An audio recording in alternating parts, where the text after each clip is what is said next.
नमस्कार मंडळी. तर आज मी बनवणार आहे चिकन पॉपकॉर्न आणि त्याच्यासोबत एक डीप पण बनवणार आहे.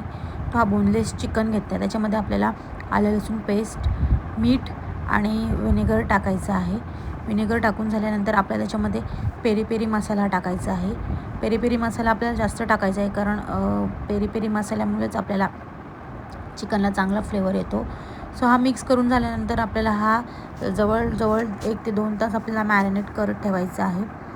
आणि आपल्याला मैदा घ्यायचा आहे. मैद्यामध्ये थोडं आपल्याला मीठ ॲड करायचं आहे. मीठ ॲड करून झाल्यानंतर आपल्याला एका बाउलमध्ये थंड पाणी घ्यायचं आहे. माझ्याकडे थंड पाणी नव्हतं, सो मी बर्फ त्याच्यामध्ये ॲड केलेला आहे. मॅरिनेट केलेले चिकनचे पीस आपल्याला मैद्यामध्ये कोट करून घ्यायचे आहेत. कोट करून झाल्यानंतर आपल्याला एक झारा घ्यायचा आहे आणि त्याच्यामध्ये ते सगळे पीस टाकून आपल्याला पूर्ण त्याच्यातला मैदा आपल्याला काढून घ्यायचा आहे. मैदा काढून झाल्यानंतर थंड पाण्यामध्ये आपल्याला तो डिप करायचा आहे. थंड पाण्यामध्ये टाकल्यानंतर आपल्याला पुन्हा मैद्यामध्ये ॲड करायचा आहे. मैद्यामध्ये टाकल्यानंतर पूर्ण चिकनला मैदा एकदम चांगल्या प्रकारे कोट करून घ्यायचा आहे.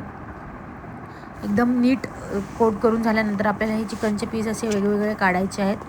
अशा प्रकारे सगळे चिकनचे पीस मी करून घेतलेले आहेत आणि आता फ्राय करायला जायचं आहे. आपल्याला मीडियम फ्लेमवर आपल्याला फ्राय करून घ्यायचे आहेत आणि थोडे कुरकुरीत कडकच करायचे आहेत. फ्राय गोल्डन ब्राऊन झाले की काढून घ्यायचे आहेत आणि अशा प्रकारे माझे चिकन पॉपकॉर्न फ्राय करून झालेत. आणि एक आपल्याला पातेल्यामध्ये फ्राय केलेले चिकन ॲड करायचं आहे. फ्राय केलेले चिकन ॲड केल्यानंतर आपल्याला त्याच्यावरती पुन्हा पेरी पेरी मसाला टाकायचा आहे. पेरी पेरी मसाल्याने चांगला फ्लेवर येतो आणि खूप टेस्टी लागतं.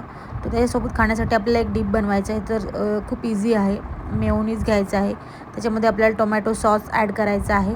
टोमॅटो सॉस करून झाल्यानंतर तुमच्याकडे जे मिक्स हर्ब्स असतात, ओरेगानो, पिझ्झा मसाला वगैरे, ते ॲड करायचं आहे आणि आपलं डिप पण रेडी आहे. सो खूप इझी आहे रेसिपी. तुम्ही करून बघा. खूप छान लागते आणि इझी आहे. कसं झालंय?